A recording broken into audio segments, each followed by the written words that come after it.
Good morning, everyone. Good morning, everyone. We're going to go ahead and get this thing started. I know we're starting a little earlier than we usually do, but we've got a lot of great information in front of you today. Can everyone hear me okay? Excellent, excellent.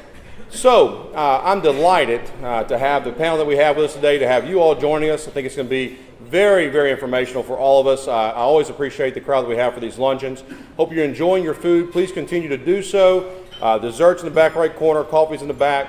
I want to thank CP Tail as well as United Way of Northwest Louisiana for being our coffee sponsors and making sure we've got that to help offset this huge lunch you've got, so maybe you'll stay awake this afternoon. But I know you're going to have plenty to talk about for this after this panel. So I'm going to give a real quick update before we get started, but just a couple of things, 5 things you think about. We do have a new member of Florida League Promotional Advertising, Mr. Larry Dietsch. Larry, I believe, is here with us somewhere. There you go. Thank you, sir. Everybody talk to him before you get out here. Air Data Solutions, also a new member. That's Mr. Don Cummings. We do have an Ambassador Open House on October 10th, so mark your calendars for that. You can talk to Mr. Kenny Thomas if you want to get more information on it. Super One Grand Opening. Both Brookshire's locations are converting officially to Super One during this ceremony on October 18th. So make sure you have that on your calendar to get more details coming out about that one soon. And then a little further out, but it'll be here before you know it, December 5th is the the Chamber Christmas Party. So make sure those dates are all on your calendar. We look forward to seeing you there to support the new members and our existing members and the Chamber and each other. So we're excited about that. So moving right into this next part, and I just realized something. I think that I don't have my bios in front of me. I lost Maggie. We'll get Maggie in here in a second. Anyway, we've got some great speakers here, and I am going to have to go find my bios, I think. So sorry about that, y'all. But nonetheless, one thing I do want to reference before we get started, you're going to hear from Ken Champagne is one of our speakers. He's the chairman for the Dream Teachers. You're going to learn more about that organization and what they do, but it's a very important organization that plays a very important role in helping to recognize our educators for the Teacher of the Year and the Principal of the Year in Louisiana. There's a lot of things that go along with that, whether it's the finalists, semifinalists, being recognized throughout the year. And this is possible through a partnership with the Department of Education, but also through support from businesses around the state. As is often the case, however, the weight of that, the bulk of that, is in South Louisiana, I-10 corridor. That happens a lot in other things we talk about, in policies and everything else. The representation is there. But we do have a group of us here in support of our chamber, LOCAP Federal Credit Union. I want to recognize those folks because they are supporters of Dream Teacher. They work with them every year. They've been there for at least 9 years involved with this program. Folks that I join at the gala every year, folks that I work with when we go deliver our care packages, they're big supporters of that. I appreciate you guys. We've got Marianne Nallon, we've got Patrick Oye, Alyssa Constance. Thank you all so much for the work that you're doing with Dream Teachers, and I hope we'll have more folks next time we talk about this in the room. But thank you all, and a round of applause for your support.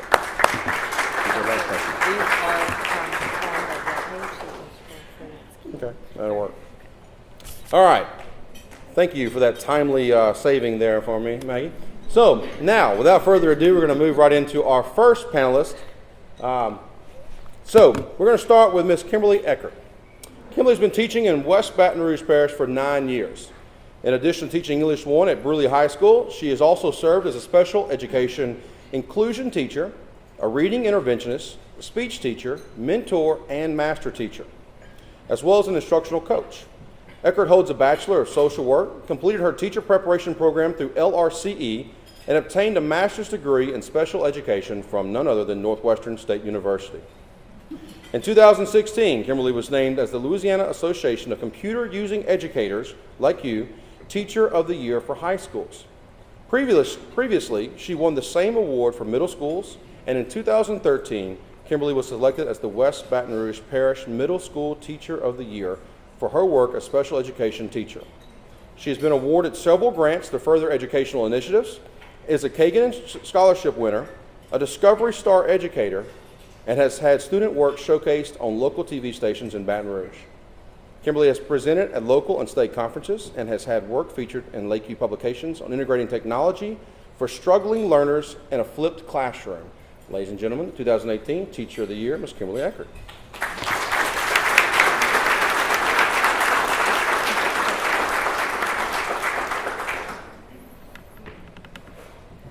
Hi. First of all, before I say anything else, I have got to so sincerely thank this entire community. My story is actually pretty cliche, but my upbringing, rural Louisiana, first to go to college, very low socioeconomic, and obviously so many of our students share that story. But for any student, not just me, but for the thousands of students that live here and call Natchitoches home for their tenure for college, that they go from thinking they could go nowhere into having like, you can go anywhere and you can do anything, that's really powerful. And so the idea that I'm even here speaking before you, whenever I know that every single door that's ever been opened for me literally was opened on the campus here at Northwestern and through this community that has always embraced me and shown me so much love, that's pretty amazing. And I don't think most people ever get a chance to do that and to say thank you to an entire community. So thank you so very, very much.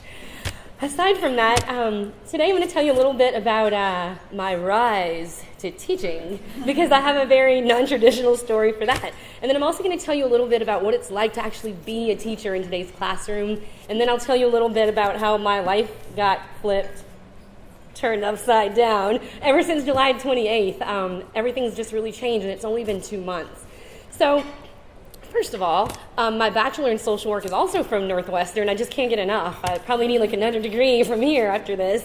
But I was a social work major. It was just never on my radar to be a teacher.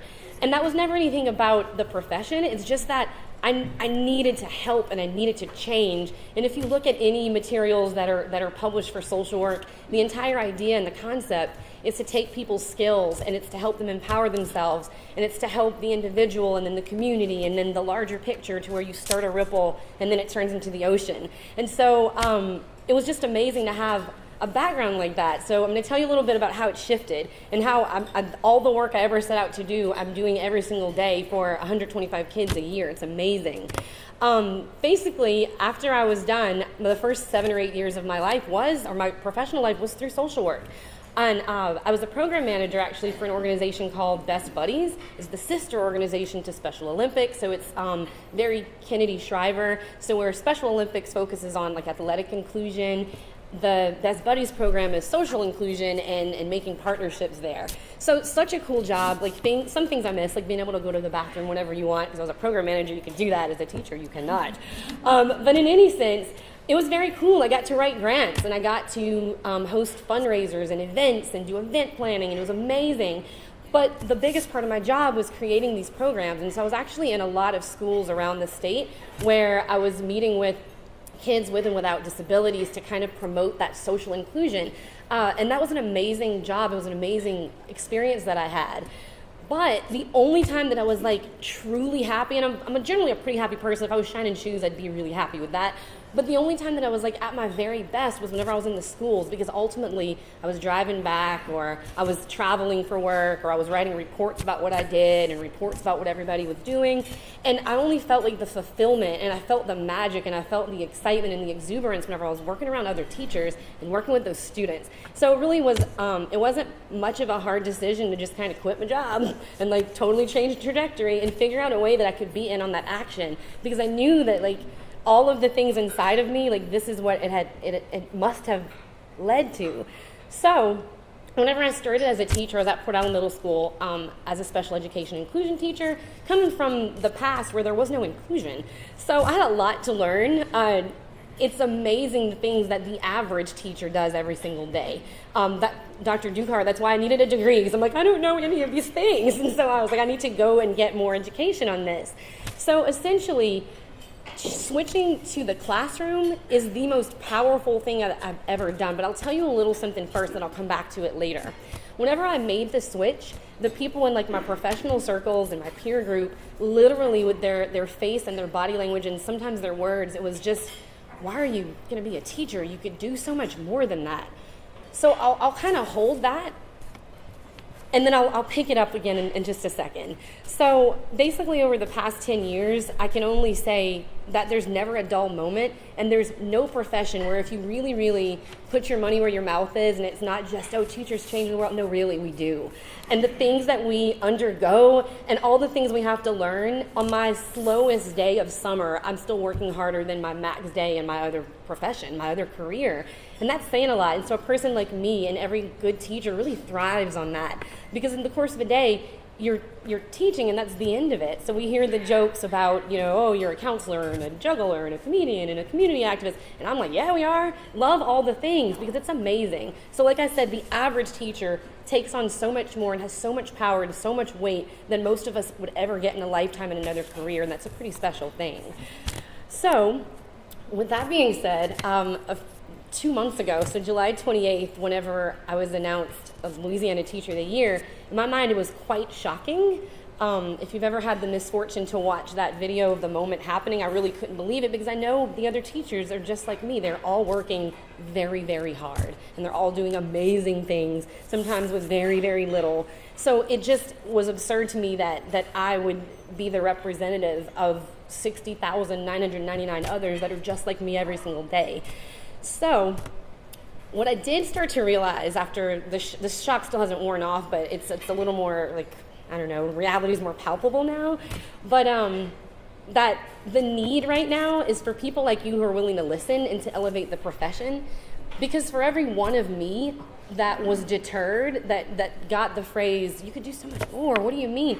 What does that mean? So this profession doesn't need the kid that's really great at history. You should be a teacher. No, we need the people who are great at all the things.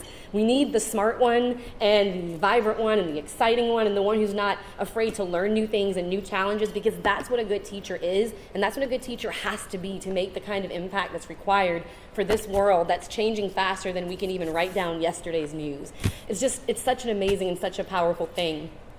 So I think it's pretty amazing that this is the first event that I've had to be able to share and speak, and obviously you're very committed to listening, and that's amazing. So I can only ask that if you've never stopped to think about it before, what do we need to do to change it where the very best kids in the graduating class, that whenever they are talented and amazing, you need to be a teacher. That needs to be the narrative that we have, because we know that we say the words and we walk the walk with our footsteps, that there's nothing else.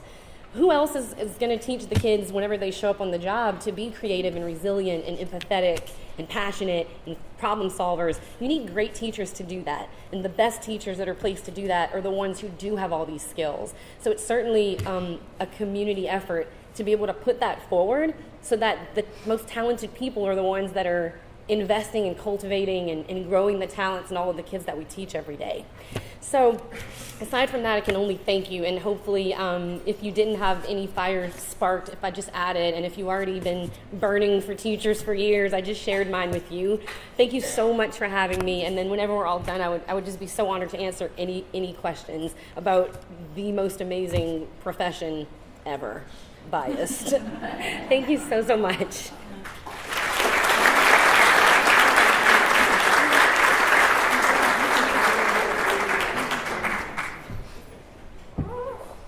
One word, passion, kind of comes to mind, doesn't it? Our next panelist is April Giddens. April has been teaching for 22 years. 19 of those were spent with Natchitoches Parish School Board. Currently, she's an assistant professor of education at Northwestern State University. She's a national board certified teacher, currently pursuing her doctorate degree in curriculum, instruction, and assessment. April's the 2012 Louisiana Teacher of the Year. She lives in Natchitoches with her husband Mike and their 3 children, Hannah, Timothy, and Emma. Please help me welcome April Giddens. I think we have you set, and you can just go left and right through there, okay? Perfect. Thank you so much. Thank you, Tony. Thank you so much for being here. I am so thrilled that you guys share a passion for us for education and for teaching. And as I look out, the first person I saw was a former 6th grade student that I had, Holly. I was like, oh my gosh, my 6th graders are here. And then I saw some of my college kids. I'm like, okay, I'm getting a little up there in age. But anyway, so one little correction, and I didn't think about this, on the biography, it says I live in Natchitoches with my 3 kids. Actually, in August, I moved my oldest to college. So I wish she was still here, but for some reason she wanted to get away. But anyway, so she's away now, but hopefully she will come back as much as possible. Again, I'm April Giddens. I just started in August as an assistant professor of education at the wonderful University, Northwestern State. I was the 2012 Louisiana Teacher of the Year, and what I want to share with you today is what does it mean to be Teacher of the Year for the state? What does that mean for Natchitoches? What does that mean for the state? What does that mean for education? And it's just a small glimpse as to the experience I had, the opportunities I had during my term as Teacher of the Year. So I thought I would tell it to you in pictures, because when I would talk to my students and I was trying to explain something to them, they always liked it better when I did it in pictures. So whenever someone would go, oh, you're the Teacher of the Year. Yes, I'm the Teacher of the Year. Okay. Oh, well, good for you. And it's like, oh, wait, I had to drive a Mercedes for a year. Wait, what? What? Start over. What did you say you were? And I'm like, Teacher of the Year. And they're like, how did you get a Mercedes? I'm a dream teacher. So they'll talk to you about that in a minute. Okay, so I'll start with just a few things. So Bluebell gave ice cream for the entire school. When I was named Teacher of the Year, I was at Natchitoches Magnet School. And so when you're named Teacher of the Year, it doesn't mean you're the best. It just means you were chosen that year. I don't ever think of myself as the best at anything. And so your coworkers, they're kind of like, you're getting all these accolades. Good for her, good for her. We're kind of tired of hearing her name. So I love that Community Coffee gave the entire faculty and staff coffee for a year, an entire year. And I'm talking cups, creamer, sugar, everything for an entire year. So every time I was walking down the hall, they had a cup, they'd be like, thank you, April. Thank you, April. So I was very popular. I didn't do anything, but thank you, Community Coffee. All right, so I had a great recognition at NSU. They had a special reception for me, and they presented me with a brick in the Alumni Center. It was amazing. They recognized me at a game. They had flowers. Northwestern did a tremendous amount of recognition for me. They also featured me in one of their commercials. I don't know if that was wise for them to do, but they chose to do it.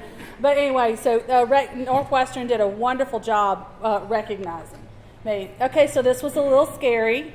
I am not, don't boo me, but I really didn't know a lot about collegiate football or baseball, so I didn't know that it was a big deal to throw out the first pitch at an LSU game. And so I'll make this really quick. So I was a runner and a cheerleader in high school, and so my husband and my son, baseball, they're like, okay, you got to show us what you've got, because you're going to be on the cameras. You got to show us what you can do. And I'm like, I mean, just throw it, right? Just throw it. So we went out in the backyard, and my son got down in the catcher's position, and my husband's like, all right, let's see what you got, throw it. And I threw it, and this was their face. I was like, it's not that bad. And they're like, how many weeks do we have? And I'm like, not long enough. So I will say that I did not throw it from the mound. I scooted quite a bit closer to the pitcher, and it did bounce right before the plate, but I made it, so I call it making it. And then so we got to meet the coach, and like I said, I didn't realize what a big deal it was. And then the football recognition was at an LSU football game. It was my first LSU football game to attend, and so I got to go on the field. And it happened to be the season when they were going to be undefeated if they won against Alabama that game, and so they went 13-0. And when they say that the ground really shakes when everyone cheers, it shakes. I was actually very nervous, but it was wonderful, and it was a great experience. And what I loved about that was you have all 90,000+ people hearing about the teaching profession. That's what I loved about it. State and national exposure. So PBS did a special. They kind of wanted to know what do teachers have to do to get ready, because the belief that teaching is 7:30 to 3:30 every day is so completely untrue. And I know some of you have teachers as your spouse, or you know teachers, and it is not a 7:30 to 3. So PBS wanted to know, what do you have to do to get ready? So this is it. And then also I was on NBC's Education Nation. They did a special in New Orleans. Okay, so we got to meet with Bill Gates and discuss educational issues. And people asked me after we met with Bill Gates, there were about 30 of us in the room, and I think he almost had as much security as the president. But they asked, did he listen? He was taking notes the entire time, and he really wanted our feedback as to what to do. And he has donated millions to education. We also had lunch at the Biden's home, because this was in 2012. And they opened their home to us, and she spoke about her passion for the military and for her passion for education. I love meeting Sandra Day O'Connor. Oh my goodness, she's a little firecracker too. I mean, she is a pistol. We were, some of the teachers of the year were like, can we take a picture? And her bodyguards were like, no. And she's like, you let them get over here and take a picture. I was like, you better listen to her. Okay. This is what really catches people's attention. They're like, wait, you got to drive a Mercedes for a year? Yes, I did, and it was fabulous. And I'll tell you a little bit about the picture in the upper right. Whenever the night of the reception where they announced Teacher of the Year, I have 3 small children. They were in the hotel room, and my husband was, communicating to make sure they were okay. Well, when it was over and I won, I'm just like, I can't believe that. They must have messed up. What happened? And my principal said, you need to get your kids down here and get them in the picture. I said, they just took showers. They're in pajamas with wet hair. She's like, you will regret it if you don't pull your kids down here. So I was like, okay, I wish we could say we all have matching pajamas, but we don't. So it's like a random t-shirt, torn, whatever. I mean, it would have been great if they came out in perfectly Christmas match pajamas, but no, that wasn't it. So I was like, you can't stand by, get in the car, in the car, and you can't see it, but there's my 3 children, and their hair was soaking wet, except for the front one because she took the shower the first, so hers has dried a little. But anyway, that has ended up being one of my favorite pictures because it really shows what the reality of it was. But that car was so nice. Can I just tell you, that vehicle was so nice. And giving it up brought tears to my eyes. It did, because I had to go back to a Honda Odyssey minivan, although it was fantastic. My kids were like, it's got french fries and stained up carpet. And I'm like, who do you think put the french fries on there in the stained up carpet? They didn't do that to that one. We did it. But anyway, that was a fantastic, fantastic gift. It just elevates it. When you say you're getting a Mercedes, people stop and they listen. They're like, wait, what? All right, and so also got to go to the White House and meet the president, and that was very exciting because I'm sure some of you have been to the White House before, but I was not aware of the tremendous amount of security. I knew that it existed. I just didn't know how much existed. We went through so many checkpoints, and then we went through a dog sniffing point, and then we went through another checkpoint, then a body search, and then something. I'm like, oh my goodness. When we walked in, so it looks like just he and I are sitting there together, smiling for the picture. What you can't see is that at all 4 corners was an armed Secret Service agent. And when you walk in, they tell you, don't pull anything out of your pockets or we'll take you down. And I was like, don't reach for the pocket, so you're holding your hands down. So it's very nerve-wracking, and he was very friendly, he was very kind, he was courteous, and when I walked in, he was like, Miss Giddens, so you're from Louisiana, tell me about it. And of course, when you're in the presence of the President of the United States, it's a little overwhelming and a little scary. So I paused for a minute, and then I thought, if you don't start speaking, he's going to say, this is the best Louisiana has to offer, you better say something. Even though you practice it, when you meet the president, it's unbelievable. He's the leader of the nation. So that was an amazing, amazing experience. So I started off in Sabine Parish for 2 years. I came to Natchitoches, just to tell you a little bit about me. And for the last 4 years, I was a literacy coach. So I taught at Fairview Alpha. I taught at Middle Lab. That's where I taught Holly. I taught at Natchitoches Magnet, where I was named, and then I moved into the coaching position, and I coached at George L. Parks, which is now closed, which was the lowest performing school in Natchitoches Parish. I taught there for 2 years, and then I coached there for 2 years, and then I moved on to Natchitoches Central until May of this year, and I was a master teacher, literacy coach at Natchitoches Central for those 2 years. Now I am at Northwestern State University working in their education program. There's traditional certification and alternative certification, and which the Northwestern can speak better to this than I can, but their alternative certification program is truly growing, and it's different from the traditional program, but as you can see, amazing teachers come out of the alternative certification program. And what we're trying to do constantly at Northwestern is to make sure that we're looking at what is the state requirements, how can we better serve our students so that they go out into the field better prepared for the students and the challenges that they will face. So Northwestern is constantly looking at what can we do better, how can we improve this. And that's it for me. Thank y'all so much.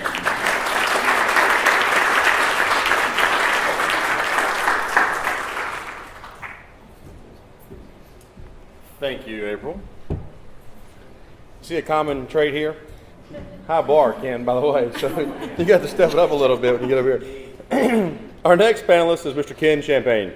He's the Senior Vice President of Confi, am I saying that right? Confi's Premium Finance Business Unit. Is responsible for the overall management of Confi's premium finance operations based in Baton Rouge. He has 30 years of financial, accounting, and operations experience in public accounting and financial services industries, including insurance and consumer lending.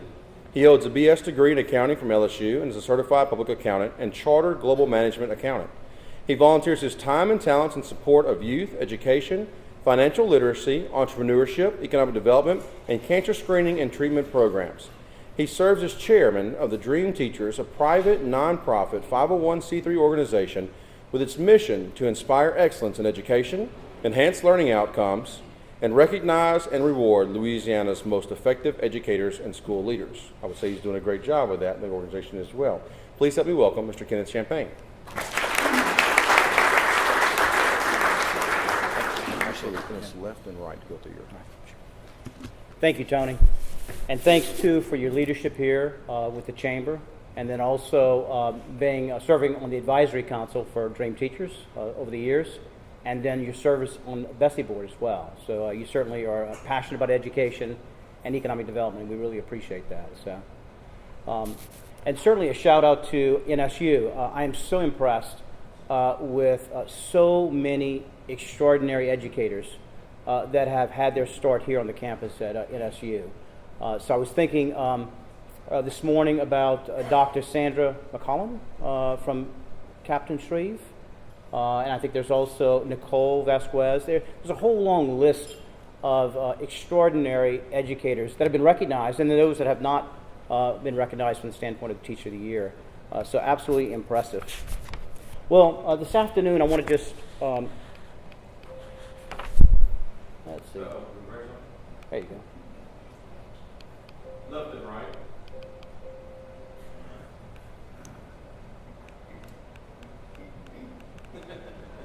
What am I doing wrong? Don't look at the screen. Don't look at the screen. Don't look behind the curtain. All right. What were you pressing? Let's press that again. All right. Now. There we go. So these two. All right. Gotcha. Great. Thank you. Technical difficulty. Appreciate it, Tony. Thank you. So this afternoon, let's just talk briefly about Dream Teachers. I want to kind of let you know what we do. First, what is Dream Teachers? First of all, it's a nonprofit entity, a 501c3, completely separate and distinct.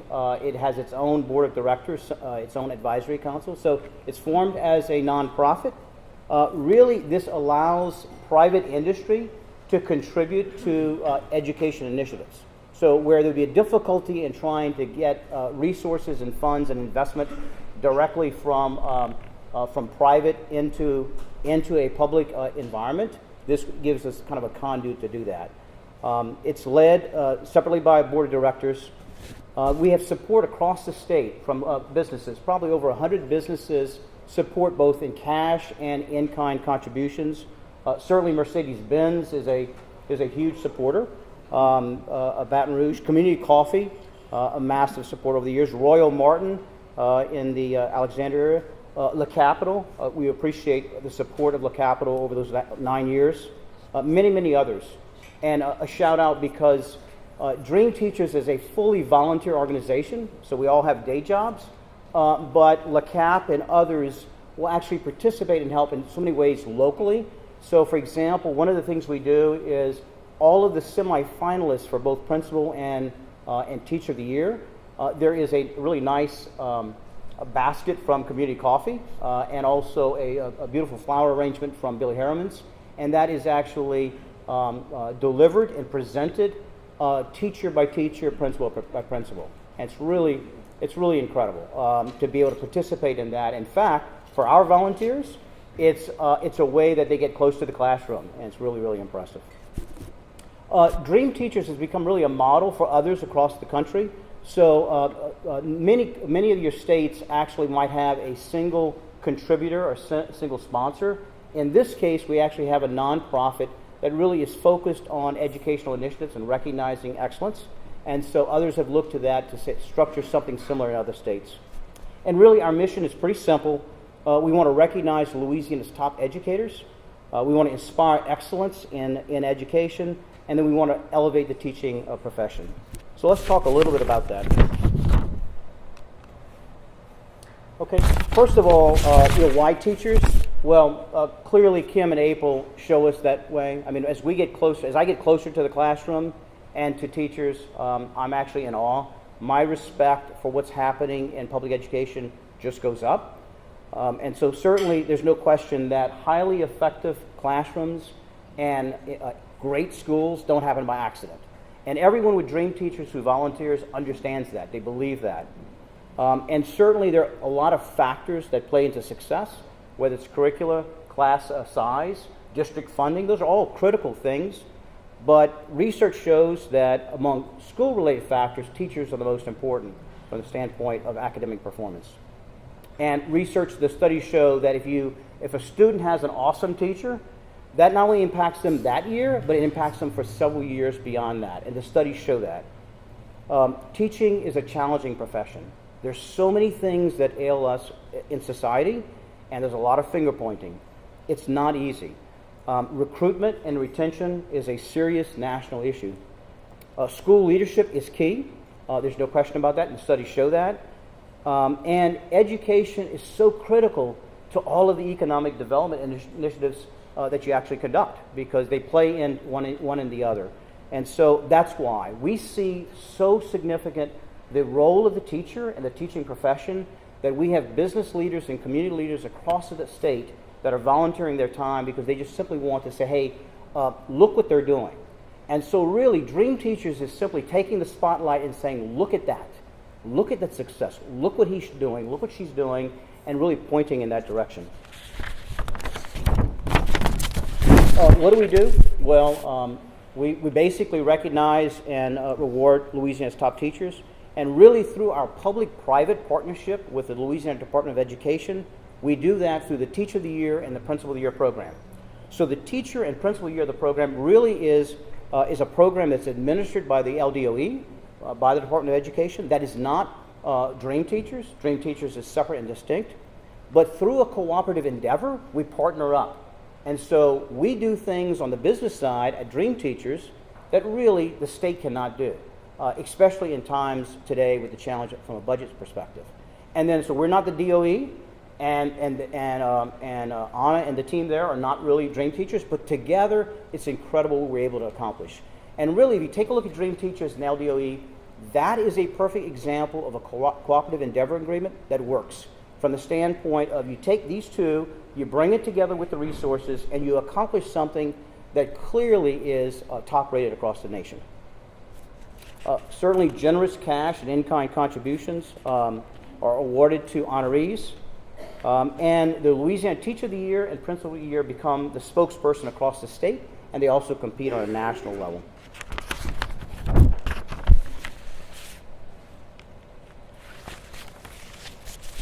Many refer to the awards gala as the Oscars for the teaching profession, and it's clear that the annual gala is actually top rated across the nation. So we still have many states that actually have their state Teacher of the Year, Principal of the Year, and they do that in a very small arena as a lunch or whatever.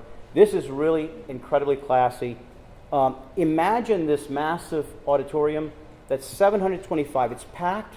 There's no more room. And so you're selling tickets, and a lot of these benefits, and it's really not a benefit, but a lot of these events, businesses will buy in, but they don't show up. That's not the case here. We have people that want to get in. We had to turn off as far as the number of people because we were just full up. Imagine a massive stage that the backdrop is this massive Starry Night Van Gogh painting, which is absolutely incredible. And that evening, the theme was Starry, Starry Night, where we simply just highlighted the success and what teachers are doing across the state of Louisiana.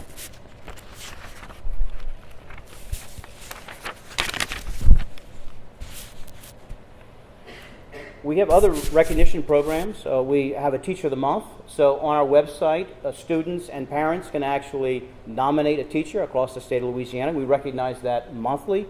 and the number of television stations will do a 30-second ad and feature of that teacher of the month.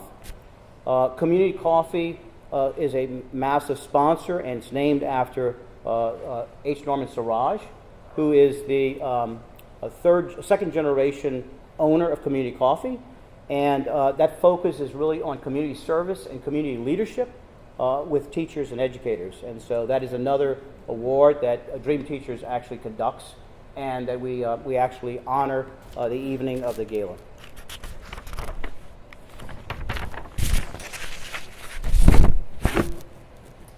So what's the call to action? What can we do? There's no question that there's an urgency today. What the private area could do and the public area could do alone years ago, the challenges are too great. And there's more and more need for business and education to team up and to work together. And there's a need to do that like quickly because of the challenges. There's a role for every business to play, no matter how large or how small. So we're not talking about just simply cash contributions. That's a lot of times that's easy. But there are a lot of things that you can do in any business. One is building relationships with school leaders and teachers to make a concerted effort to go and actually build relationships in all schools, but identify those schools that are most challenged and build those relationships. And when you do that, first and foremost, make sure that you show the gratitude to what they're doing. So it's not a matter of going into schools and simply saying, hey, I got something, I know I can do something. It's really a matter of building relationships and then together working to see how business can actually support and help the education community. Visit schools often. The more that there's actually intermingling with the business community and with schools, that's important. Whether you actually go to the school and then also actually have students and educators come to on-site to your business. Engage your employees. Know actually where they actually go to school. So one of the things I realized several years ago before being active and involved in Dream Teachers is that my employees were more concerned years ago with education than they were with healthcare. So at the time, all the discussion was about healthcare. It was before Obamacare, and everyone was talking about. But if I sat down in the break room and I spoke to my employees, every single one of them talked about their kids or their grandkids and how they knew that education was the key. And so more important than healthcare, then education. In fact, I have so many stories of employees that skipped their vacation and to pay for tutoring for their student, for their child during the summer. So again, it was so important. So there's a role that employers can play as it relates to making sure that you engage your employee base and have them active in PTA or other matters. For example, if you find out that they're going to a PTA, then you can actually donate from the company a fruit tray or something. In other words, anything we can do to begin to kind of build those relationships. It's amazing how like flip charts are a rare commodity in schools, but you wouldn't know that if you weren't in and out of schools. Can you imagine showing up one day and you have several flip charts that you just leave behind and you talk to someone? Again, those are little things. Hosting receptions for educators is a way to actually support the education community. And certainly, as Tony gave us the plug, certainly joining the advisory board, the advisory council for Dream Teachers, we certainly welcome that. And there are ways to support Dream Teachers like LaCap has done so faithfully over the years. In addition, the chambers across this state, if you look around, the chambers are actively doing initiatives that are having a massive impact. How you do that is important, but if you take a look at Lafayette Parish has Franklin Covey Teach Leader in Me programs that was initially programmed, initially a seed grant, where educators wanted that, but they had no way to fund that. And so the chamber actually supported that. If you take a look at the Milken, for example, DeSoto Parish, the huge success that DeSoto Parish has seen with Milken. There's so many different ways, again, to get involved as a chamber, again, even with limited budgets. Okay, and just to learn more, visit our website, or certainly send us an email, and we'd be happy to to get you guys involved. Thanks.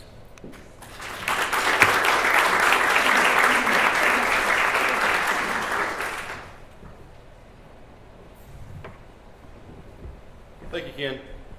We've got one more panelist, and then we're going to get into questions and answers for this. Our last panelist today is Ms. Dietsch. She has served as Louisiana's Assistant Superintendent for Talent since 2012, overseeing educator preparation, licensure, and workforce management initiatives. She began her career in education as a middle school English teacher in Baltimore City and went on to serve in educator workforce and policy roles in Maryland and New York City and at Teach for America and TNTP. Hannah holds a BA in English from Tulane University and master's degrees in education from Johns Hopkins University and Harvard University. While she's a Midwesterner by birth, she's proud to call New Orleans home and lives there with her husband and 2 young daughters. Please help me welcome Superintendent Dietsch.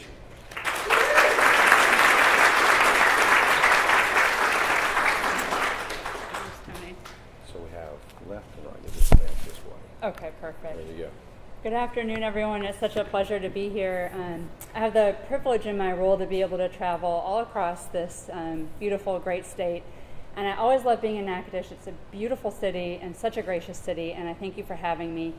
And it's always wonderful to also visit with our colleagues at the university, which is truly leading the way on issues related to teacher preparation, which I'd like to spend a little bit of time talking with you about today. I also just want to say what an honor it is to serve on this panel.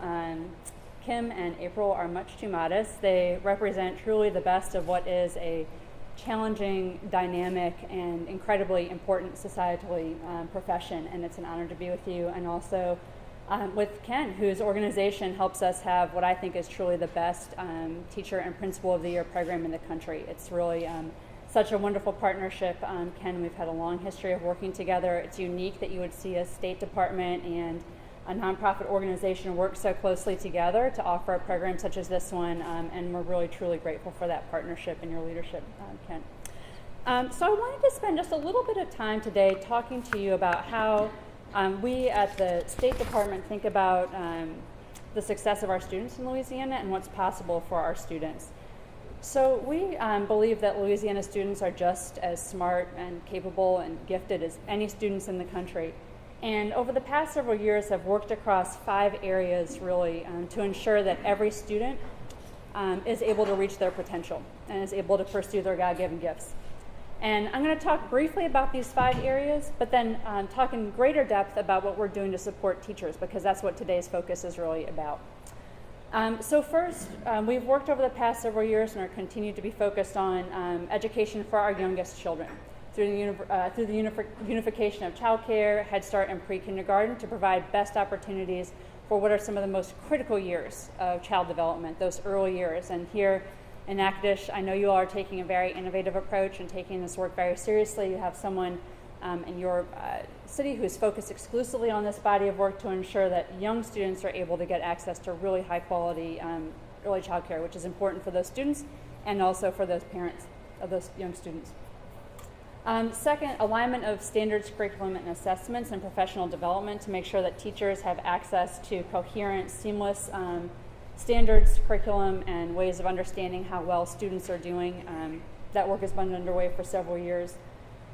Third, and we'll focus a little bit more about this, the preparation of every aspiring educator under the leadership of a mentor teacher, an expert in their field.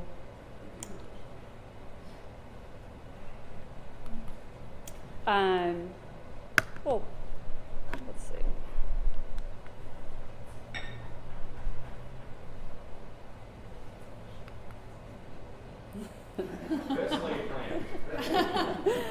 The beach looks really refreshing right now, so I don't mind. Let's see if we can get back. Yeah, there we go. Creating opportunities for every graduate through pathways to college or career through Jumpstart pathways. I know this is a place where there are many Jumpstart pathways, and it's been a big focus of this community. And then finally, focusing on students who are in persistently struggling schools, giving those parents options for their students, really shoring up those schools so that students have opportunities to achieve their best. And we're encouraged by our results. I'm not going to tick through every single bullet point here, but Our fourth grade students have achieved the highest growth among all states on our national assessment, NAEP. We have the number of students scoring mastery and above on the LEAP test having increased over the past several years by a substantial amount. And we see really positive results in terms of college-going scores as well. So very positive results across the state that are encouraging certainly a ways to go across the state, but encouraging initial results. And all this really is made possible by teachers. So who is it that makes this possible? It is the teachers in classrooms across our state. And we've, over the past couple of years, have thought a lot about how new teachers enter the profession and how it is that they prepare for their initial years in the classroom and prepare for their role. And wanted to just talk through some work that that is underway around the initial preparation of teachers. So teachers in our state, like in many states, either earn a bachelor's degree in education and go into teaching through an undergraduate program, or may earn a bachelor's degree, as Kim did, and then pursue a teaching certificate later on. In the highest performing nations in the world, what we see are initial teacher preparation programs that provide a great deal of practice before teachers enter the profession, oftentimes with an expert in the field. That's not unlike what you'd see in the medical profession or in engineering or in architecture. Time really to practice with an expert before you get that initial certificate. And so for the past couple of years, and Northwestern really has led the way, I'm looking over at you, Dr. Gentry and Dr. McAllister, over the past couple of years, we have piloted, and then Bessie has passed regulations that are really transforming the way that teachers are prepared in our state. So undergraduates, beginning with the class entering next summer, will now be prepared through a year-long teaching residency in their senior year of college under the tutelage of an expert mentor. And those who go through an alternative route, the post-baccalaureate route, will have more interactions with mentor teachers who are being identified and trained statewide. So we're really shifting to a model of professional preparation, one that mirrors what you'd see for medical professionals or for other professionals that we're really excited about. Here in Natchitoches, Northwestern has placed 10 undergraduate residents last year, and I believe is placing 20 this year. So really, we're seeing this take root here in this community as well. And I'd love to show this picture because just a little bit of history here on the right. What you see is a residency match day at Southeastern. So for those of you who know doctors, when they get their residency match, it's typically with a great deal of fanfare, a ceremony, a champagne toast, and it really celebrates their transition into this practice-oriented phase of their preparation. And what you see here is Southeastern doing the same thing for their teachers. So much like Kim and April and Ken have talked about, really elevating the profession and creating a sense of prestige about what it means to be a teacher and spend that time practicing and preparing before they enter the profession.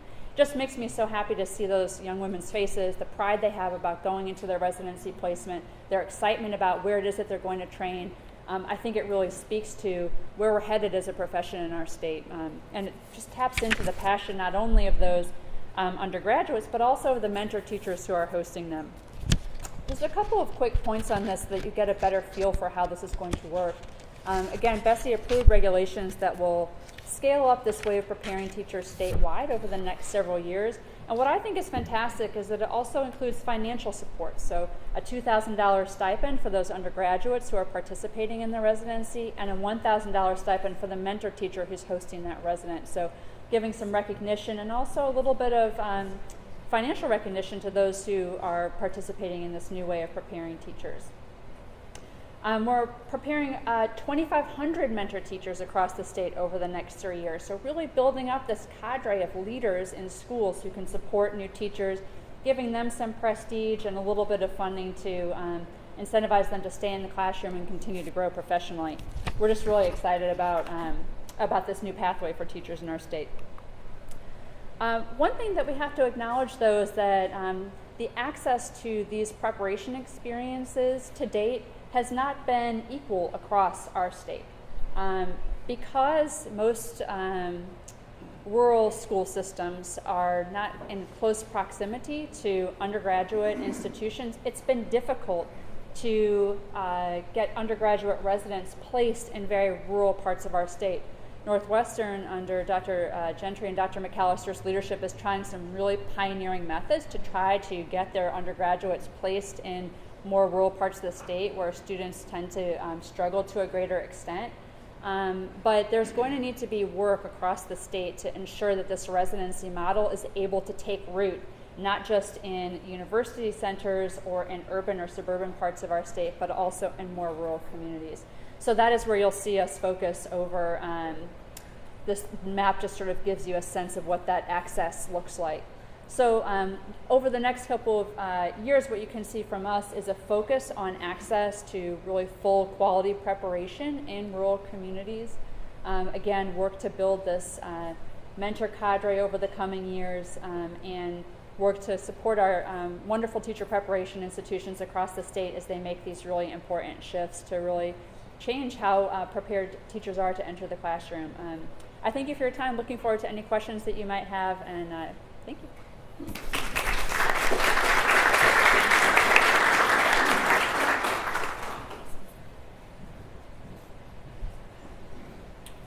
Thank you, ma'am. We appreciate you. So that was actually a very fast overview of what has been a lot of preparation and a lot of thought that has gone into, frankly, from everybody up here. So just as it was referenced how humble the two teachers of the year are in their response, I want to mention that for the superintendent's piece of this, this policy is incredible.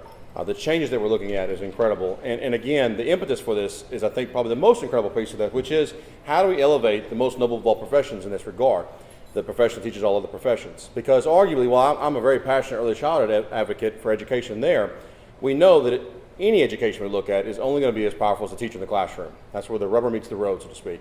So everything we can do to help in that area is only going to enhance our entire system. And so it's one of the reasons I want to make sure we have this panel that I'm so glad that you're here for us today. We have some time for questions and answers, but before we get into sort of that discussion and stuff, I do want a couple of housekeeping things. One, I have back here two of our local principals, Ms. Karen Coleman, Mr. Ben Legrone. We appreciate you guys being here with us today. This is the elementary and middle lab school principals. We've invited a couple others, but it's hard to get out of the school, so thank you all for being able to take some time with us. But I especially want to note that Mr. Legrone is here with us, who is the NSU middle lab principal, who was recently named a Blue Ribbon School, which is a tremendous honor.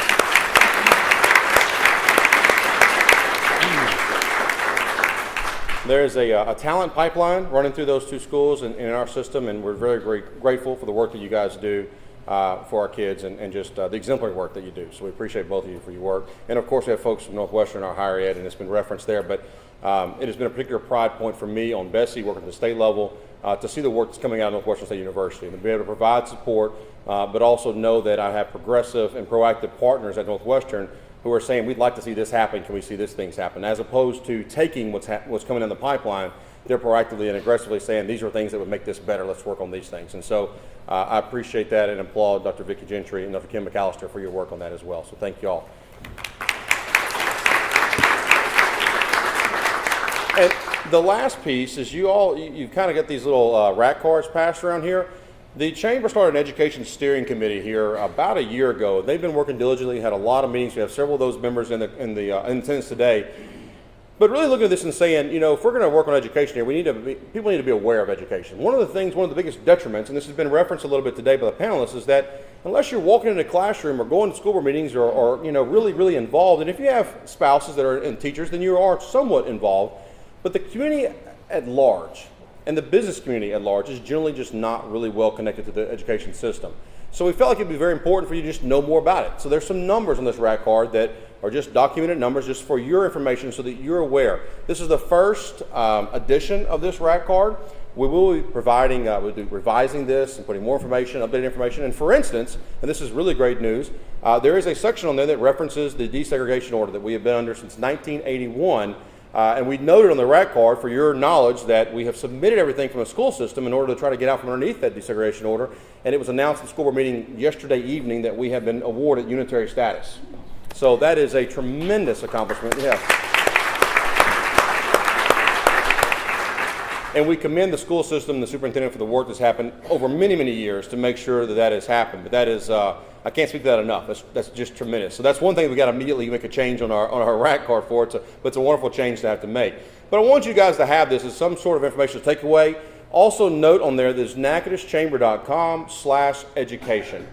Take some time and go visit that website. We have lots of resources on there. This information is on there, as well as links to the chamber initiatives that are related to this, other initiatives in the community, and ancillary programs, all of which will help you build your knowledge. And it may just be that you're looking for how do you get employees engaged somewhere, how do you personally get engaged somewhere, how do you get your children engaged, your grandchildren, your families. All that kind of information is on that site. It all starts at .com/education. So please check that out soon. So without further ado, I know that sometimes the audience gets shy and you may not ask questions. Well, we have some awesome panelists here. I'm going to first ask for questions, but just be rest assured we'll have conversation if you don't have them. So there's that point. Who has a question, or who's the first with a question for these folks up here? See, did I jinx it when I did that? Certainly. I think we can. That may be beyond my technical expertise.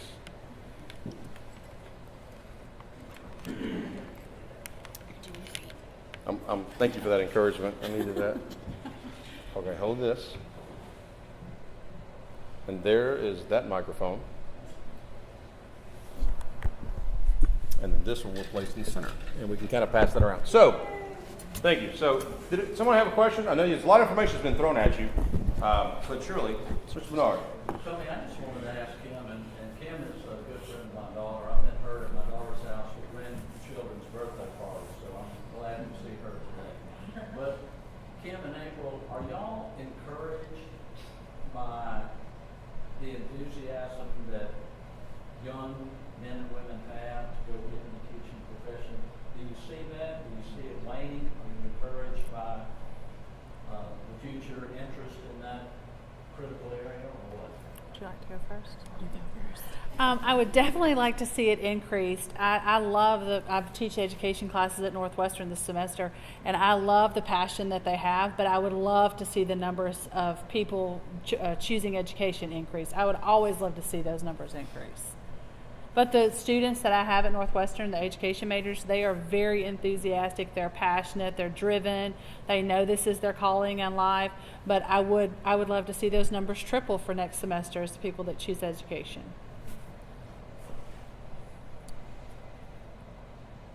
I'm always very well aware of my pocket of the universe, and that it's not everywhere's universe, but it's definitely not lost in me. So I'm at a high school, and career day, it's interesting, and we lose sight of that as teachers too, because whenever we're in the class, thinking outside or above our school level is sometimes really hard.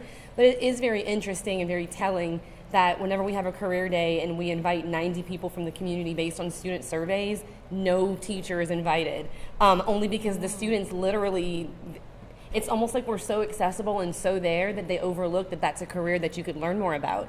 And I think that a lot of times with teaching, familiarity breeds expertise. So since we all had a teacher, we're all an expert at what it takes to be one.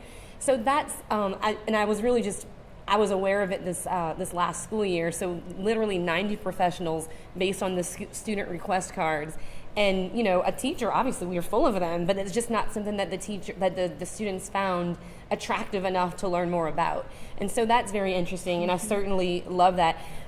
Now, at least in my school, in my pocket, it's pretty cool. I mean, obviously with Dream Teachers and the Department of Education, the way that teaching's been elevated just in my area, it's pretty amazing that on the same field as what the students idolize, even though statistically impossible that they'll become a part of that field one day, they saw a teacher this year elevated, and every single year a teacher's on the very same field as their heroes. And so there's that chance that in the excitement, and now the students are engaging me more in talking about teaching. But I think it's sometimes lost in them, and it's just not, because there's so many other careers, and I think sometimes because as a community we don't necessarily elevate or promote or encourage that as we should. So that is sometimes very sad to take a look at least again in my little pocket of the universe. Beyond what seems like to be the obvious answer, which would be the pay, directed to teachers, if you could do something to improve the teaching profession, what would it be? making that experience? I would definitely offer more support, more mentor support, more support for teachers in general, because I think that some people might perceive it as an easy profession, but when you get into it and the teachers that are really passionate, they spend hours and hours and hours honing in on their craft and mastering their content area. And so it's always helpful when you start a career, or maybe you've been in it 10 years and you need more assistance, to always have a mentor. So to me, mentor and guide to help them, support them, so when they're having a bad day or something's not going well, they have someone to kind of say, okay, here, let me help you, walk you through this, so they don't feel like they're alone. Because I think that's when they hit the level of frustration, and we don't want them to get there. Sorry, go ahead. It's so funny whenever people talk about the pay for teachers. I was at a nonprofit, so technically I got a huge raise. I got my first check, and I was like, yay, this is great. That aside, and I know some areas the pay is very, very, very, very poor, to the point where, the question is, how do you attract that? It's a very real thing, especially in some rural areas. I think that for me, and really it's sort of double-edged, a good teacher can do it and they're just going to get the job done because it's about the kids. I think sometimes it would be really awesome if everyone realized it was about the kids as well. The support and also sometimes a community can become so divided where I guess there's sort of apathy and a lot of blame that goes around. I know I was at a school that was an F school. It worked its way up to a C, and then it's like I'm an F teacher because I'm at an F school, and that sometimes is very hurtful. But you still fight through it, and you're a part of those changes, and that's very, very good. But I think sometimes, like, if your child is not in the public school, you forget that you're still part of our public society. And who gets to check out from that? No one does. And I think that's whether your child goes to school or has the choice or goes to private, whatever, we're still a community, and don't you want to be part of an educated society? So I think that's what I wish would change, and I'll certainly do everything I can to be a voice that helps that. But that's more than the pay. Like, teachers know you're not going to become rich because you're teaching. It's still very nice to get paid, and it's still very I wouldn't do it, necessarily for free. But more than that, the buy-in from the entire community that we all benefit from the products, and the products are our students. Yes. The students are our future. They're our future elected officials. They're our electorate. They're everything. And so I don't understand why there's sometimes a divide in who is supposed to give the support. Honda, did you want to add anything maybe from the state side relative to some of the supports that are in place or we hope to get in place to help alleviate some of those things? Yeah, I'll just echo April and Kim. What we hear from our current teachers is that they do want more support. They want support that's consistent with the curriculum that they're using and the standards that we have in place for students. And I think there's more we can do as a state to ensure that support is available. I'm very encouraged by the work that colleges of education are doing to provide more time to practice with an expert mentor. We're starting a statewide mentor training program this year that I think will help get more people in a position to provide that support. But I would absolutely agree when we think about and when we hear from teachers about what it is they want in terms of staying in the profession, it's about how supported they feel, the opportunities they have within the profession. They're all committed to kids and they love what they do, and whatever we can do to support them, that's what we're intending to do. Thank you. Question in the back? To dig a little deeper into the notion, what's the best way for a business member to become involved within the education system locally? Do you want to answer that? Yeah, I would say that one, look to the chamber, because you can see that the Natchitoches chamber is on point as it relates to the need, and so I would look and try to throw your support behind that, and then it's about relationships. So relationships breed influence, and so to go and try to make a difference and say here's what should be done when you really aren't close to the classroom, I think is a problem. And so there are all kinds of simple ways simply to get close and try to be of value. And when you do that, there'll be a whole long list of opportunities. An example of that would be you're on a nonprofit board. You have, it's Playmakers or whatever, and you have 60 seats every showing that is a student appropriate performance. And so you could actually provide that to the local schools in some way. So, but there's 1,000 different ways. And so I believe the more that we're thinking about education, we're going to wake up in the morning and we're going to think about, oh, I could do this, that no one else came forward and thought about, but it's like, why not? And so I think it's just a matter of focusing and trying to be close to education. And if we do that, then the opportunities will be plentiful. Well, I want to follow up with that, looking to teachers, the classroom teacher and former classroom teacher in that regard, and think about, as a teacher who doesn't know everyone in the community, but there are folks that are kind of wanting to get involved in some way. Do you have any suggestions or thoughts on kind of how maybe best to approach that? You know, is that something you say, well, call the central office, they'll maybe spread it around, or is it a matter of, just what are your thoughts on how that would work?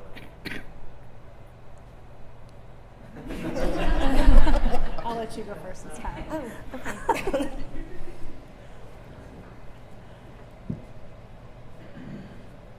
Okay. I'm pretty lucky because I came from outside of the profession, in a profession where I had to raise money for my job to be able to sustain the nonprofit. So approaching the community has never been difficult for me, but I know that it is for a lot of teachers because they're really not sure how it'll be received depending on the community. Even within the community that I'm a part of, so in my district, it's just an amazing district, it really truly is, and I moved from one side to the other at the request of central office, and the support there is very different. It really, really truly is. And so I think just never underestimating, of course teachers want your love and anything. It may not even be a material thing. It might just be, like someone was saying earlier, like just kind of walking through the halls, I think it was Ken. And at the school that I'm in, the community is very visible, and that's a beautiful thing because every single student is excited to see someone from their community that comes in and shows they are visibly invested in what happens in their classroom.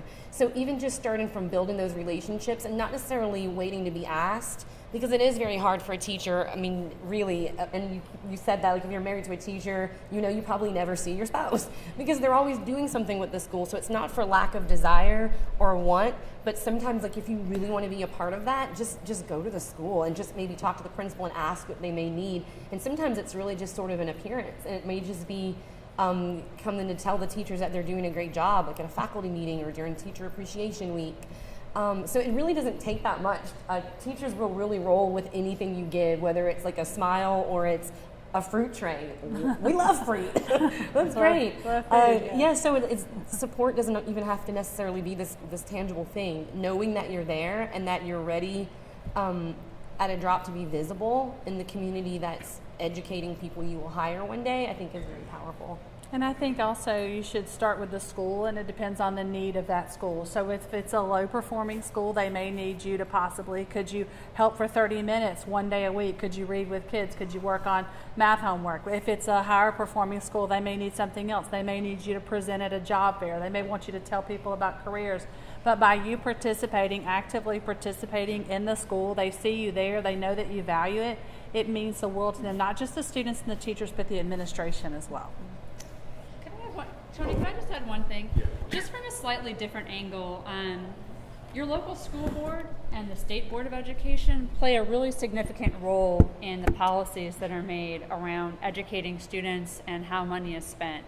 And you play a big role in understanding whether or not those candidates are curious about the policies that are under consideration, are willing to take the time to understand the nuances of policy decisions and so on. And I think that as a chamber, you have a really important opportunity to understand what it is that these candidates are bringing to the table for your community and for the state. And we're very fortunate to have, I feel fortunate to have Tony as a Bessie member who really takes the time to consider issues. And we may not agree on everything, we may agree on most things, who can tell? But I know that that Tony is someone who takes the time to really think and talk through and understand these issues, and that is what I am looking for in my local board members, and also as a constituent, my state board members as well. Mayor? Probably a twofold question. I've always been amazed that I had 3 grandkids who went to the Zachary school system down there. I think they've been the #1 ranked school system in the state for like 11 or 12 years. Is there any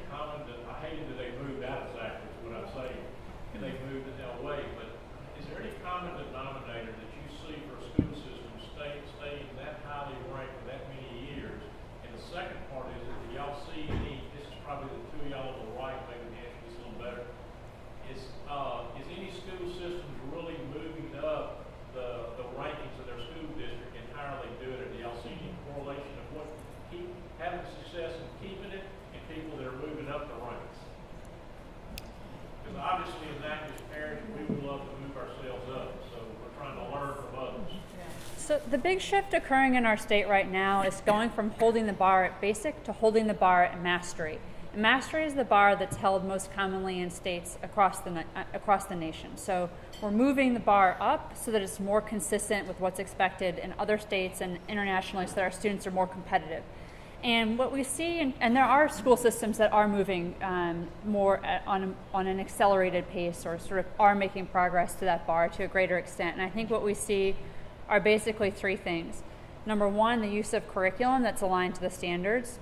It's very basic, but teachers need good tools, good curriculum in order to be successful in their jobs. And that's something that a school system can do. Number two, to April's point, really high quality professional development and support on the job for teachers. And number three, a smart approach to recruitment of teachers, recruitment and retention of teachers. Who are the universities you're working with to bring teachers in? How well prepared are they, and how are you keeping the best of your teachers in the profession? That's what we see. Did you want to add? On a smaller scope, I know you guys can have districts, but pretty awesomely, I've been able to move a school really high, and so every district's a component of its parts. And so really with it at a school level, because it can sometimes be disheartening to hear you have to wait until the new recruit. And no, it's everything we need is there. So I know what it's like. So in a school that's struggling, it's very, very difficult. It is very hard, but it does come back to professional development, because every teacher, and I have to believe this, and so do you guys, everyone would be doing the things if they knew how to do the things. No teacher is like, I want to be a bad teacher today. No one says that. No one does. And a lot of times it's simply understanding, because whenever you look at each individual child and each individual way that they're learning, everyone's capable. Every teacher has the capacity to be able to reach all of those, but how on earth are they supposed to learn all the ways?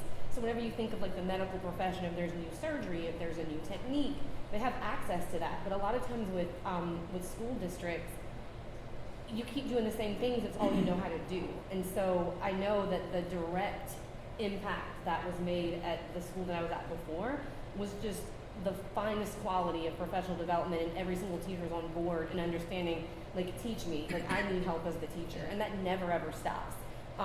Teachers are like, good ones are just the best learners, because they understand you never learned it all, and the more you know, the less you know. So at just the very school level, having access to the very best professional development, really strong curriculum, understanding what's actually needed in the workplace, what's actually needed in terms of assessment, and having everybody on board with like a scientific approach to data, and how do you actually disaggregate it, and how do you actually apply solutions to that.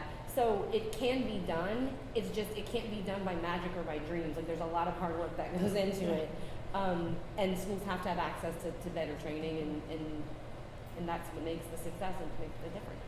Would you like to come back to Natchitoches? I want to add two things to what was just mentioned here. One is the curriculum was referenced. So the curriculum is chosen at the local level. There's often a misconception about where curriculum comes down from. It's rained down from the powers that be and forced on the districts, and it's not. A district chooses that curriculum. But the state is also incentivized using more appropriate curriculum at the different levels. There are 3 tiers of curriculum, the highest being one that is aligned and appropriate. Then there's kind of an appropriate but not aligned necessarily, and there's one that doesn't meet those benchmarks. But the state has said, here's a list of all these different providers, and we've vetted them, and we know that if you're using these, they work well with the standards that we have in place for these different age groups, they fit with our systems, so that you can depend on them more. And there's a level below that that's not as good at that, and there's one that really doesn't fit those models. And so recognize that those tools are available for our district and for every district. That's awesome. The last thing, the other thing I want to mention is data. You mentioned data. That is, I think, for a group like this, and for me, as I've learned more about education policy, so underestimated. You think data and science. When you think about that, you think you got to collect this information, you got to study it. In your businesses, you collect information, you look for trends, you look for outliers, you look for these things. That happens and has to happen, I should say, in the education system, in classrooms, in the schools, in the districts. So you not only have to be able to have this where you can collect that, but you've got to be able to utilize it and have folks who can help you make the most of that information you get together. So I'm glad you mentioned data, because I think that is often one of those things that for the layperson, the junkie public, for us, We don't think about how important that is, and if systems aren't using that, you can't do this on a wing and a prayer. You can't do it on a fine art. There is a science to so much of this and how you progress your students to where they need to be. And so that's something that we want to make sure we're supporting any way we can as well. So thank you for mentioning that part of it. Stites. It seems to be the biggest challenge, bringing our low performance schools up to where we want them to be. Biggest challenge for moving low performance schools up to where you want them to be. Who wants Oh, that? I'll just do a very simplistic answer to a very complex question. So I think staffing a low performing school, because when you're dealing, so you may be teaching third grade and your students may be reading on a kindergarten level, but you're given third grade curriculum, and so you as the teacher have to craft that to where you're meeting the students' needs but yet meeting the standards that they need to accomplish. So I would say definitely getting the most effective teachers into low performing schools that would be my way to move them. But it does not happen immediately. It takes a lot of time. So, especially if they've reached junior high level and the majority of the students are not on level, I mean, you're going to have to battle 6 years of bringing them back up. And if you have an effective teacher, they're going to try all different strategies to do that. But it's not going to happen in a few months. And sometimes people want that instant gratification, and it's just not going to happen. It can happen over a period of time, though. But I think the teacher makes the difference. Anybody else want to jump on that? Did you say what makes the biggest difference? I'm sorry. What's the biggest challenge? The biggest challenge. Bring our low performance schools up to top. Definitely a pervasive challenge is, and I've used tons of analogies and I'm not really good at any of them, and it doesn't stop every time. Essentially, at the end of a school year, like we're all going to the Olympics, and then you've got some schools that are full of like top-rated, highly trained Olympians meeting the students. So it doesn't even matter if they have a good teacher or not. Like they're getting there because they're just intrinsically motivated and they've got it. And then you've got schools where they still have to go to the Olympics, but they may have never even tested out the sport, or they're drastically behind, or they don't even have the appendages necessary to be successful at the sport. Not literally, but so that's always interesting. And so, for me, I put my game face on because there's nothing you can do about it. That is the reality, and you need to face that, and you still have to work your way through it. But it's a substantial challenge because the expectations are still there, and we want them to be. But it's also understanding that whenever a child, I teach freshmen, I do have some that are reading at a third grade level, and I still need you to read Shakespeare and Homer, and you're going to. But I also know the training that I've received, and I know that I was just at a point in my life where I was able to go out and get more, because I realized there's so much I don't know. Because that's the end of, you're a teacher, but like a history teacher who's trained and their skill set is history or mathematics, maybe the child's not performing because they literally could not read your test. So how at that point do you take this highly trained person who's a specialist in their craft? Oh, you also have to become a specialist in reading because they need to. So it's just, and that's the pull and the attractiveness for many, but that's also reality. And I think that a lot of people maybe didn't know they were signing up for so much more, because simply walking in every day is nowhere ever going to be enough. And what it takes to get yourself and to get your students where they need to be, and that's not what you were trained to do, it's a reality. It's a difficulty to say the least. I want to note also that you all are familiar with the scorecards, report cards that schools get, district gets. You've seen those in here and other settings. You're probably not as familiar, I'd be willing to bet, with how those are formulated. But one of the things, a major change in our state is relative to this discussion, and that is we have, for the longest time, given credit, if you use a sports analogy more, you've got to run a certain speed.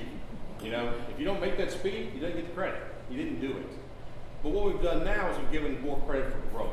So we've said, if you're not running, if you're not going to pass that bar at the time we've said you have to pass it, at least if you're getting faster every time, we're going to get some credit for that. You are improving.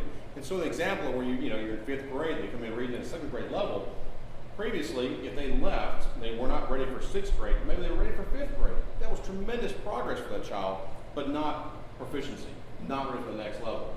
And so that wasn't recognized. At this point, we're able to say that kid, we recognize the student has moved ahead so much more. The teacher has been effective in so many ways for those kids. And that's reflected in the scores for the different schools as well. I think that's a pretty tremendous change for us relative to the question you asked, which is a very pervasive and very big issue for us. Any other questions? Well, you got them here. One in the back. Hey, John, one of the problems facing not just our district, but a lot of poor rural districts, including the one in Maricopa where I've taught for 4 years, is a large amount of uncertified teachers, including some alarmingly who can't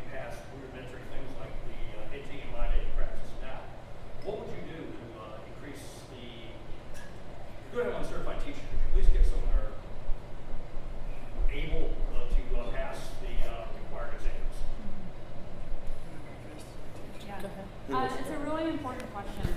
And I think, as you probably know, having worked in these communities, the challenges that many aspiring teachers face in being able or not being able to pass these exams is due to historical inequities, that these individuals have experienced themselves, possibly having attended schools that didn't serve them growing up. And so I think I say that only to sort of humanize the challenges that many of these individuals face, who are passionate and who want to work with children but may not have the content knowledge that they need at a certain point in time to pass the assessments required by the state. That said, we need everyone who's teaching students in our state to have that basic level of knowledge of their content area, of basic skills, of basic pedagogical knowledge.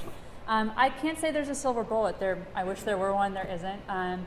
We're doing some work in our state to assist folks who may have undiagnosed learning needs in preparing for those exams and preparing to pass those exams. I know at Northwestern, Dr. McAllister and Dr. Gentry have done a lot of work with individuals, and Dr. McAllister actually started a program this year that is helping to identify those individuals, prepare them, and give them the support they need in order to pass those exams. And I'm very hopeful that with better education, through K-12, that individuals who are interested in teaching are better prepared for those exams going forward. It's certainly an issue that we're looking at because we really want the best in front of our students and want to support those who want to be in front of them. So, Principal, I just kind of like to address the things I've heard. Maybe I can come up with a question. I do have a question. Go ahead. If you live in Natchitoches and you're a business owner, you need to be concerned. If you live in Louisiana, you need to be concerned. If you live in America, you need to be concerned. Work ethic, morals, all the things that are needed to be great are dwindling fast. Something needs to change quick. If you hadn't heard anything here today, I think you probably ought to take away from here a key solution to that is teachers, really strong, dynamic teachers like those two. Mm-hmm. You also probably can tell there are not enough of them available. We can't hire them. They're not there. So what's the answer?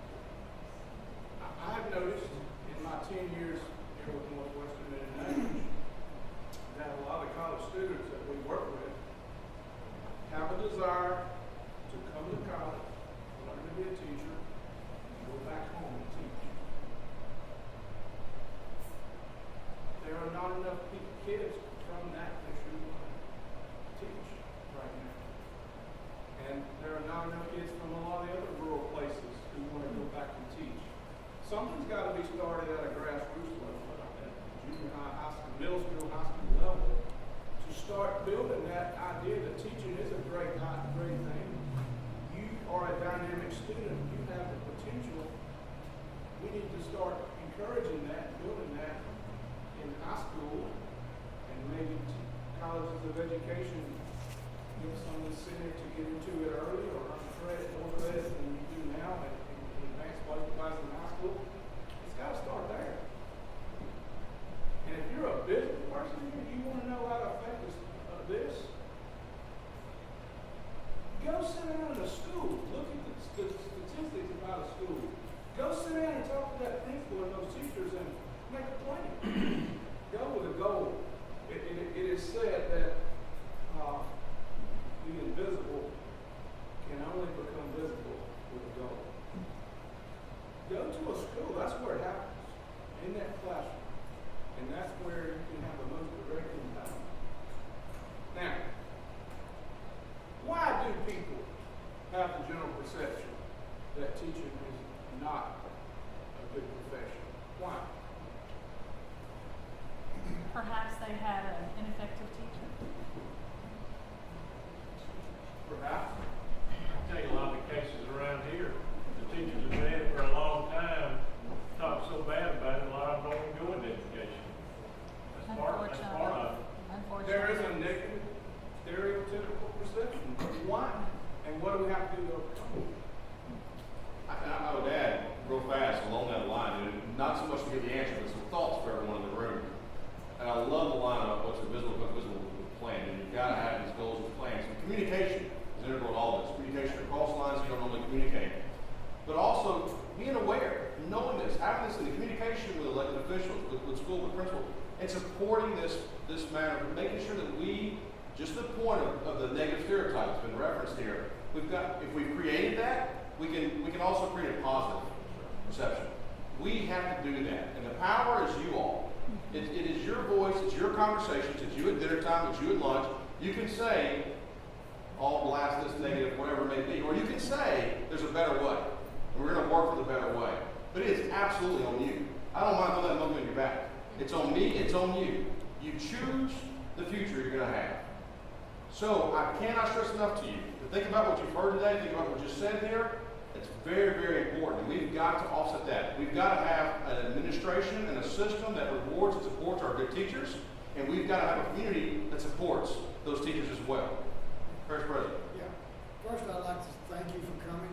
I've learned a lot today, and I appreciate the work that you do. And if all of our educators were like you four, we would be in great shape in Louisiana. You know, I've always heard it said, you know, in any organization, any business, where your most important asset is your people. Well, if you want to look at an organization's priorities, you look at the budget. Because where you spend your money, where you invest, that's where your priorities are. It doesn't matter what you say, it's what you do. And we frankly don't invest. One of the problems with the impression and perspectives of teachers is we don't value good teachers. We don't. We have an athlete who make more in a year than a teacher will make in a career. And I love athletics. But it's the value system we have that we've got to change. I'm just from all that comment. Yep. Did I see another comment over here? I don't want to pick it up. Well, I think you've all got some really good food for thought, and I hope you'll take it with you as you go out in the community, in your companies, your social circles, your families, and think about this. You have the power to change this conversation. You have information in front of you. I hope you'll remain engaged. Check out that page, State Communication of the Chamber. Thank you all for what you're doing, and thank you all so much